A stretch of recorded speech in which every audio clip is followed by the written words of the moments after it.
Thank you for having me this morning. I'm very excited to be here, and I'm also very excited about the wizardly world of Harry Potter tonight. I'll talk about a topic that some think is some sort of sorcery, but in reality it isn't. Actually, I want to help demystify AI as a technology to seek out with you areas of applicability to the complex problems that you solve every day. How I got to the energy domain in the last 2 years is actually my brother-in-law is not only a really good and avid skier, he also happens to be a former Enel executive who now has his own storage development company out of New Hampshire, Granite Source Power. And so over the last 2 winters, whenever the conditions were good, we would skip work, go skiing together, and one ski lift ride at a time, 7 minutes at a time, I've been getting insights into the gory details of the interconnection queue. And that kind of triggered the reflection of, could generative AI or other Microsoft cloud technologies help with the transition? My talk is going to be in 3 parts today. We'll do some education around generative AI, the latest advancements, more with a focus of how do we productionize it, how can we make it work for us, or you in this case. The second part is going to be very specific examples that we've built in partnership with the Department of Energy as kind of conceptual POCs last summer. And then I tie it together with our partnership between Azure Platform and Energy Exemplar PLEXOS software. So at Microsoft, we have 3 perspectives on energy. Number 1, we are a consumer. We're a huge consumer. We have over 300 data centers in 65 regions, and that's only continuing to grow. So we have a high-value load that's relatively stable, but we're also a collaborator because we've set for ourselves ambitious targets towards net negative carbon emissions by 2030. By 2050, we want to actually recoup or recapture all of our historic emissions since we founded Microsoft. If we double-click on what it means for the way we operate our data centers, it means sourcing really, truly renewable energy. So not carbon offset vouchers, but actually power purchase agreements that are 100% solar or wind. Actually, as a matter of fact, as of last year, we had over 135 PPAs that were 100% green in the pipeline. It also means re-architecting some of the data centers. We can't have or rely on fossil fuel as backup generation. So there are interesting designs in the Nordics that are being launched with more storage or tertiary interconnections. And the last piece, and that's where we'll focus today, is around trying to assume a role of an innovator for that transition. And that happens when we partner with domain-specific technology providers like Energy Exemplar. All right, so a little educational journey. It did feel like in the winter 2022, 2023, GPT and OpenAI kind of came out of nowhere and took us all, or impacted all of us in the way we think our future workplace could look like. When in reality, it was a natural yet somewhat accelerated continuation of a field that's existed for over 70 years. In the 50s, that was the first time we asked ourselves as human and coined the term artificial intelligence. Could machines one day replicate the way we think as humans? Breakthrough in this was in 1997, founding the field of machine learning. So can we have machines analyze past data, find patterns that will help us then make decisions on future outcomes? And a subset of that is then deep learning, where we use a compute architecture called neural network or deep neural networks, DNNs, that emulate the way we reason in our brain. In 2012 was the first time where a deep neural network was able to describe the content of an image, for example. And then in that field, another big one is 2017, when the transformer papers were published. And that proposed yet another way of doing compute or representing information using vectors or vectorized representations of data, and then tokens. And that's what ultimately led us to generative AI. GPT stands for generative pre-trained transformers. I'll talk a little bit about the Microsoft and OpenAI partnership because that's a big part of what drives also the data center energy demand. And let me be clear, I'm not on the energy sourcing team at Microsoft, so if you have very deep questions around where are we planning to do what, I don't even know. I asked them, I know who they are, but they wouldn't share it with me. So the partnership between OpenAI and Microsoft goes back a couple of years. We've committed to them to be the infrastructure provider for all of their needs, meaning OpenAI runs on Microsoft's Azure infrastructure. What it means for you is we'll be in a position where we can bring generative AI experiences to you, like Copilot for Microsoft 365.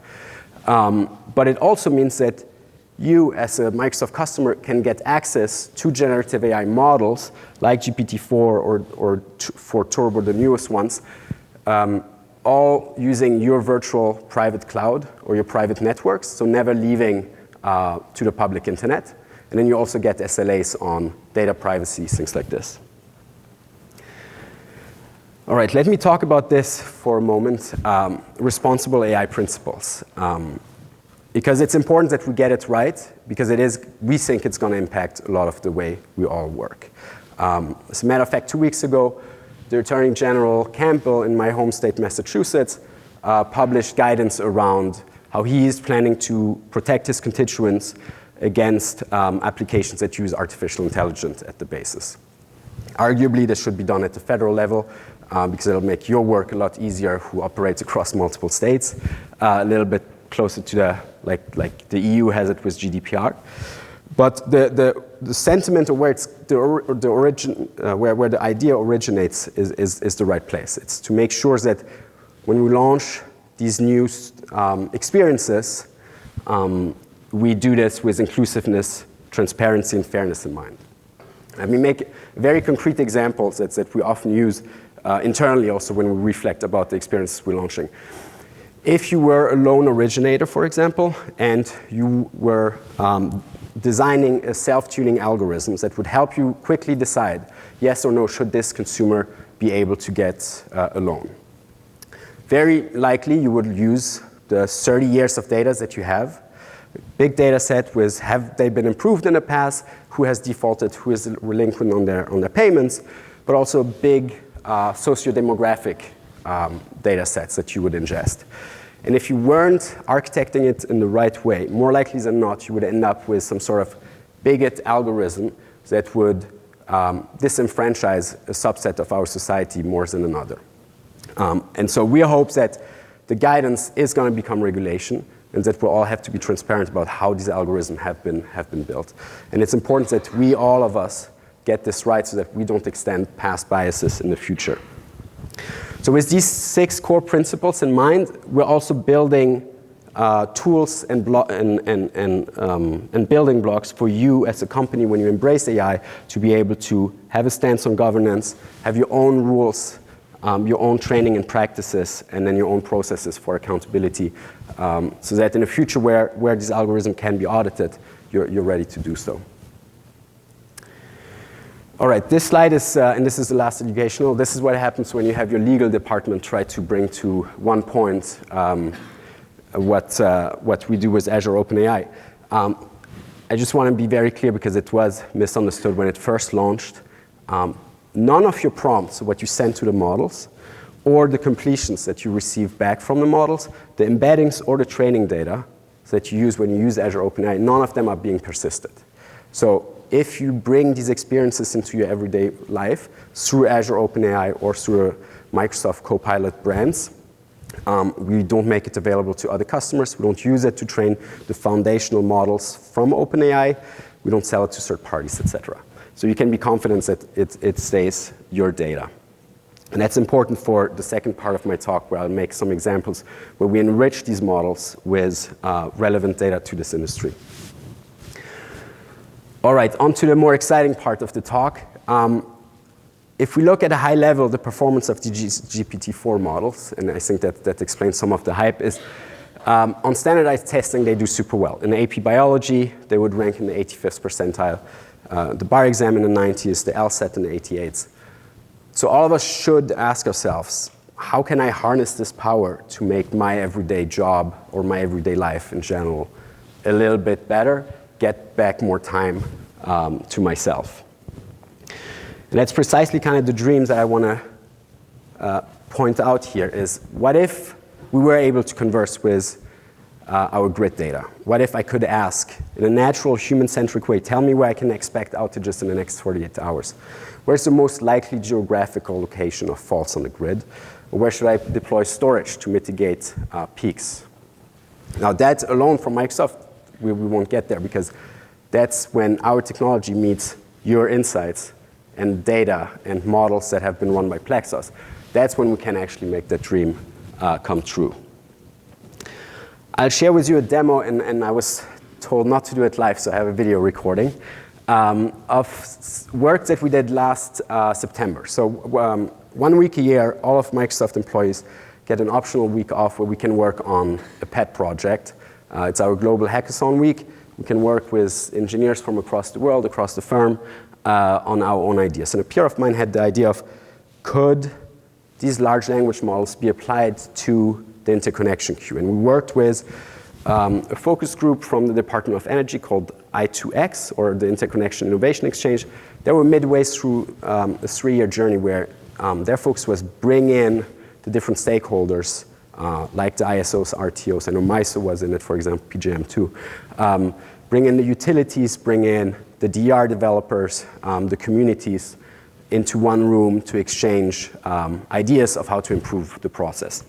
And so with them, we kind of conceptualized, what if we made some of these really complex FERC orders or lengthy, large generation interconnection agreements much more digestible to people. And that's exactly the first experience you'll see here.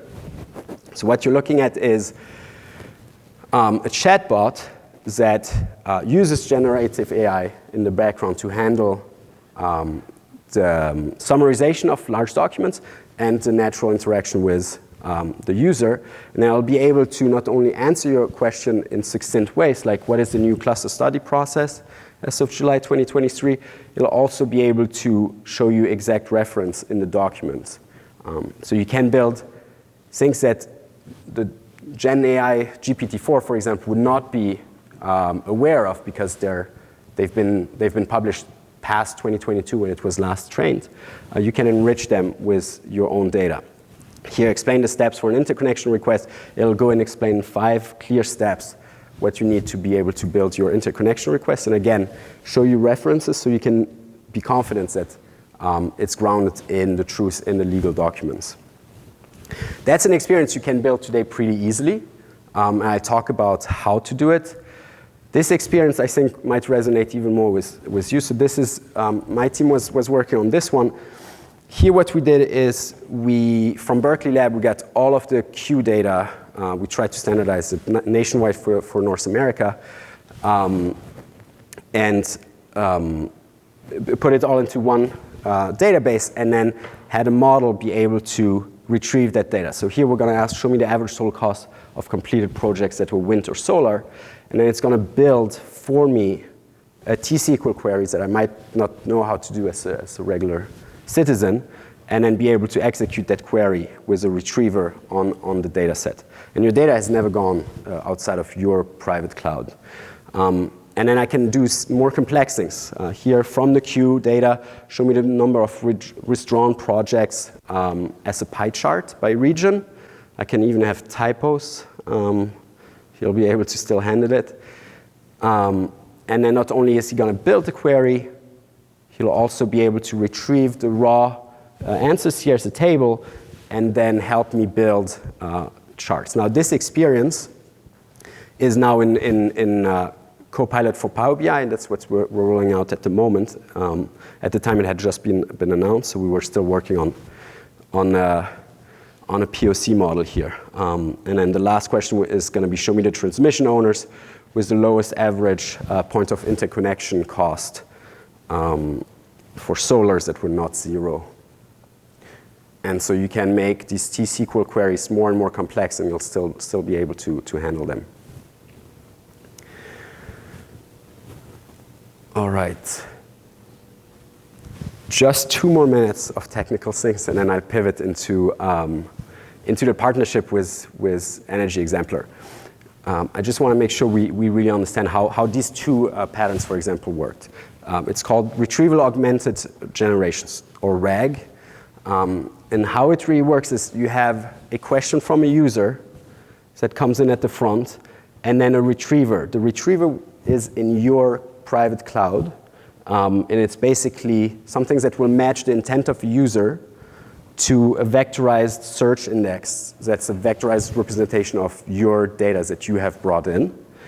And then it will retrieve the metadata of this, some of the vector representation, because it assumes it might be relevant to the user question. It will take the vectors, the user question, and then add some meta prompts. And that's where some of the magic actually happens. The meta prompts are things where you can tell these large language models, you are an energy demand researcher who is trying to forecast in 5 minutes increment the kilowatt hour cost for this region. Answer the user question, but only answer it based on the data you have access to, these data. If you don't find the answer in these data sets, do not say you don't know, so that you don't start getting into this hallucination problems that these large language models still have to some extent.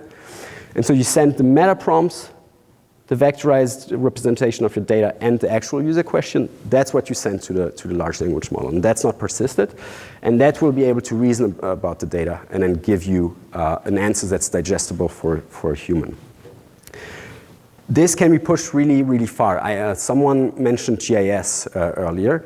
I can recommend a really cool read is a paper from October 2023 from the Department of Geography from the University of South Carolina. It's called Autonomous GIS, the Next Revolution in AI for GIS, I think. I might have botched the title, but Autonomous GIS, if you'll Google it, you'll find it. They pushed this so far, they use a technique called chain of thought, where you ask these large language models to explain the way they came to a conclusion.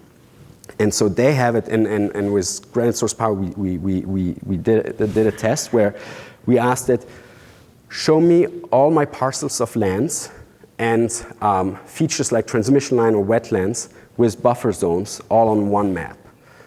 Here are the features and the buffers in feet that I need per feature. Here are the S3 shape files of all of my prospects in the pipeline. And then the model you'll actually ask in the meta prompts the model to say, how would you solve this problem? Then it will go and do it step by step. And each step has to be either a data operation, data input, or data output. And they need to be able to be chained. And then you'll ask the model to generate Python code for each of these steps to solve each of these little incremental steps. And then you compile the whole thing. And it's really impressive how far you can go. You'll still need a GIS engineer to be able to kind of keep it on its path, but it just makes a GIS engineer's world so much easier. All right. So for the last part, where are we headed with PLEXOS? So one thing I want to highlight, we heard Prajwal talk about the PLEXOS cloud. So we have tighter and tighter integration with the Azure platform. And then it's about getting AI ready for your everyday workbenches. So when we talk about PLEXOS cloud, I mean PLEXOS, I won't berate this, but historically it's been in your data centers on premise. That comes with the constraints of what your IT or tech team bought for you when you spec'd it out, and then they had a processing, purchasing. They need to source the servers, etc., get the chips that they can get their hands on. So by the time you get it, you might already have outgrown it because the demand for simulation is just growing and growing and growing. So when you go to the cloud, you have the flexible compute, where it's no longer a question about, I wonder how long it's going to take for me to get the answers. It's more like, when do you need the answer by? We, Microsoft, with Energy Exemplar, will make sure we schedule as many cores as you want. You also get always access to the newest cores. So we as Microsoft can source from NVIDIA very early on their latest chip infrastructures, their latest chip architectures. And once they're certified by Energy Exemplar, you'll be able to use them in PLEXOS Cloud. Your IT team doesn't have to handle the updates. That's done for you. And then the sharing and collaboration, I'll go into this, becomes a lot easier also. There was a question around, can I put this in the cloud if I'm a utility? I want to be very clear. So you can get your SOC 2 compliance on this. I work every day with National Grid, Eversource, Con Ed, a lot of the utilities out of the Northeast. And they're embracing Azure as a cloud very fast, especially National Grid and Eversource. And we have revised guidance on how to get NERC-CIP compliant for your operations. And you can even put DERMS today in the cloud if you do it the right way with the right control layers that we provide at Microsoft. As a matter of fact, I'll argue that to some extent we can maybe even better protect you. I think when Russia invaded Ukraine, we got to see firsthand what the playbooks of nation-state attacks are for utilities, and we understand that you're in the first line of attack for these events.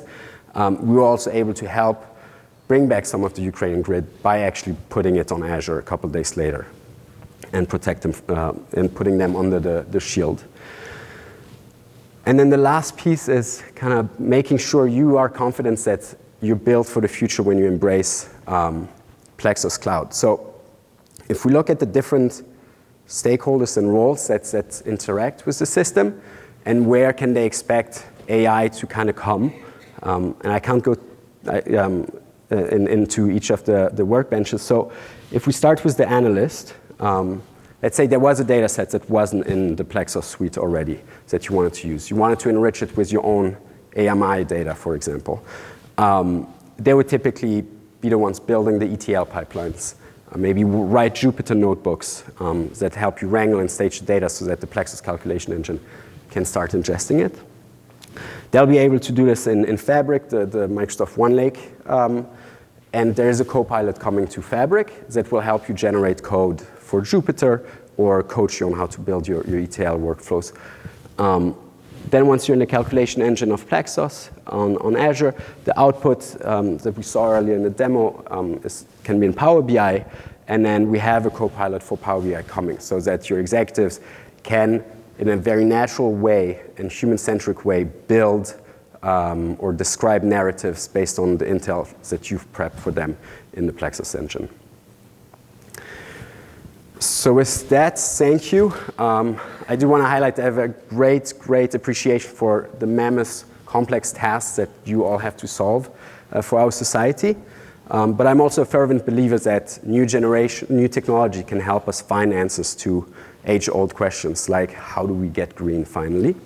And I do think that the magic actually does happen when deep domain expertise like in this room meets with technology providers like us and Energy Exemplar. Thank you.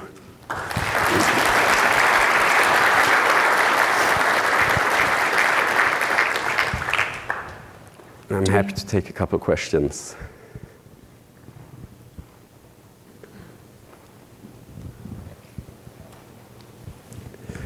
No questions. Is it because I said I wasn't in the energy sourcing department of Microsoft? Well, I'll be around all day. Zoya Shaikh from my team is also here. She works with some of the utilities, so I'll be happy to connect over lunch. Thank you.